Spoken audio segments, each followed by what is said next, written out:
जय हिंद दोस्तों। तो देखिए, अभी जो आरआरबी ग्रुप डी का एग्ज़ाम हो रहा है उसमें मैथ से हर एक शिफ्ट में समानुपात से क्वेश्चन आपको पूछ ही रहा है। चाहे वो मतलब कि शिफ्ट हार्ड हो या नॉर्मल हो, आपसे हर एक शिफ्ट में यह क्वेश्चन पूछेगा। जैसे तृतीय अनुपाती पूछ लेगा, मध्य अनुपाती पूछ लेगा, चतुर्थ अनुपात पूछ लेगा। ठीक, तो देखिए इसको लेकर के बहुत सारे लड़के क्या करते हैं कि कोई ट्रिक याद कर लेते हैं या फिर कोई फार्मूला याद कर लेते हैं। देखिए, ऐसा क्वेश्चन आपको रीजनिंग में भी पूछ देता है। ठीक, जैसे मान लीजिए 2 अनुपात 4 अनुपात 6 अनुपात 8 ऐसा करके रीजनिंग में भी पूछ देता है। तो आपको समझना होगा कि रीजनिंग का क्वेश्चन कैसे है और समानुपात का क्वेश्चन कैसे है, और मैथ का आएगा तो कैसे आप बनाइएगा, तो मैं आपको इस वीडियो में बताऊंगा।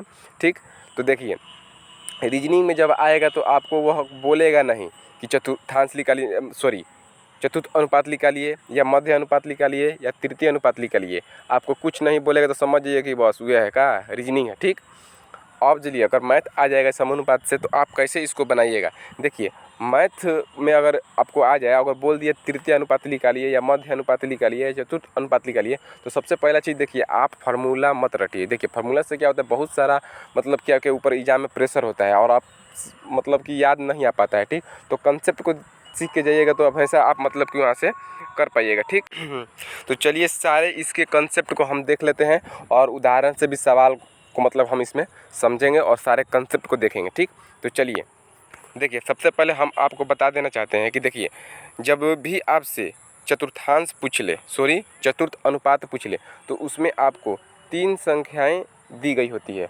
और जब भी आपसे तृतीय अनुपात पूछ ले या मध्यानुपात पूछ ले तो आपको हमेशा 2 संख्याएं ही देखने को मिलेगी। ठीक, तो आप समझ गए कि अगर आपसे मतलब कि चतुर्थ अनुपात पूछेगा तो आपको 3 संख्याएं दी रहेगी।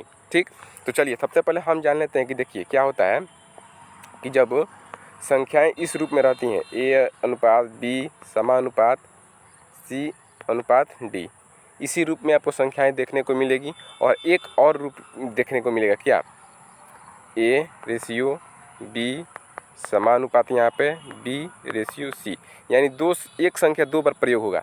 तो इसमें आपको हमेशा तृतीय अनुपात या मध्य अनुपात निकालना होता है।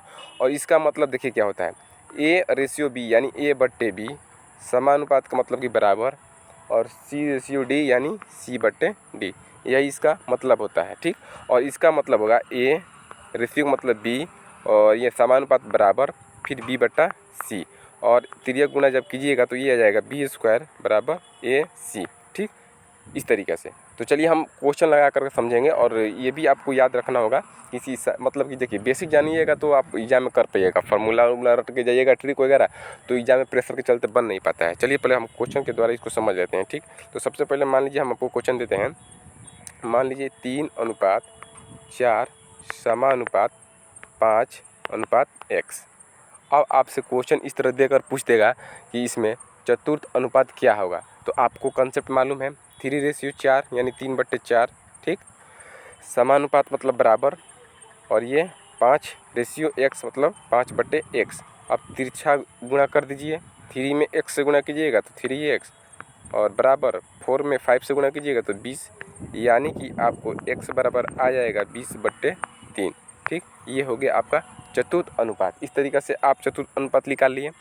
अब देखिए मामला कहाँ फंस जाए, मध्य अनुपात में और तृतीय अनुपात में। देखिए आपको 2 संख्याएं दिया होगा, जिसे मान लीजिए कि आपको दे दिया है, सॉरी थोड़ा सा कलर चेंज कर लेते हैं। चलिए, आपको दे दिया है 3 और 4, 3 और 4 दे दिया। अब आपसे पूछेगा इसमें तृतीय अनुपात क्या होगा। तो देखिए जब भी आप तृतीय अनुपात जब आपको बोलेगा तो समझिए कि इसमें 2 संख्या मतलब कि एक संख्या 2 बार प्रयोग जरूर होगा, यानी इस रेशियो में संख्याएं रहेंगी, ए रेशियो बी समानुपात बी रेशियो सी, इसी में। तो इसको इस 2 संख्याओं को आप इसके रूप में बना सकते हैं। देखिए बी है तो यहाँ भी बी प्रयोग किया है, यानी समानुपात यहाँ पर 4 और रेशियो आपको सी यहाँ पर x, यही होगा तृतीय अनुपात। तो अब आपको कैसे यहाँ पर मतलब कि आप यहाँ से निकाल पाइएगा। देखिए इसको हम मिटा देते हैं। ठीक, देखिए इसको मिटा दिए। अब देखिए आप इस रेशियो का मतलब आप समझ गए क्या होगा। देखिए थोड़ा सा इसको स्केच बना लेते हैं। अब देखिए 3 रेशियो हो गया, तो 3/4 यानी 3/4, इस समानुपात का मतलब बराबर, और इस 4 इस रेशियो का मतलब x। अब आप x यहाँ से निकाल लीजिएगा। देखिए 3 में x से गुणा कीजिए तो 3x बराबर 4 में 4 से गुणा कीजिए 16, यानी x बराबर 16/3 आपको हो गया तृतीय अनुपात। लेकिन देखिए आपको जब अगर ट्रिक से अगर जाना होगा तो आप क्या कीजिएगा, अगर मान लीजिए आपको 3:4 दे दिया है, आप बोल देगा कि तृतीय अनुपात ज्ञात कीजिए, तो आप इस संख्या को 2 बार गुणा कीजिएगा, 2 बार गुणा करके इस संख्या से भाग दीजिएगा, आपका आंसर आ जाएगा 16/3। ये ट्रिक हो गया। ठीक, जिसे आपको तृतीय अनुपात पूछ ले और 2 संख्या दिया है तो आप क्या कीजिएगा, जो दूसरा संख्या है इसका 2 बार गुणा कीजिएगा और जो पहला संख्या है इससे भाग दीजिएगा तो तृतीय अनुपात निकल जाएगा। अब देखिए अब होता है आपको मध्य अनुपात। ठीक, तो मध्य अनुपात समझने के लिए आपको हम एक चलिए दे देते हैं, क्या चलिए एक रेशियो देते हैं 9 अनुपात नहीं रहता है। ठीक, ऐसा संख्या 2 दिया रहता है, 9 और 16 मान लीजिए 2 संख्या है, इसका आपको मध्य अनुपात ज्ञात करना है। तो सबसे पहले हम कंसेप्ट पर जाएंगे, लेकिन कंसेप्ट से बढ़िया आप देखिए इन दोनों संख्याओं को गुणा कीजिएगा, दोनों संख्याओं को गुणा करना है। ठीक, तो देखिए 9 और 16 को गुणा कीजिए, इस पर रूट लगा दीजिए, आपका आंसर। तो आप बताइए 3 का रूट कितना होता है, रूट मतलब 9 रहेगा तो इसका मान आ जाएगा 3 और 16 का 4, 4 3 12 आपका आंसर।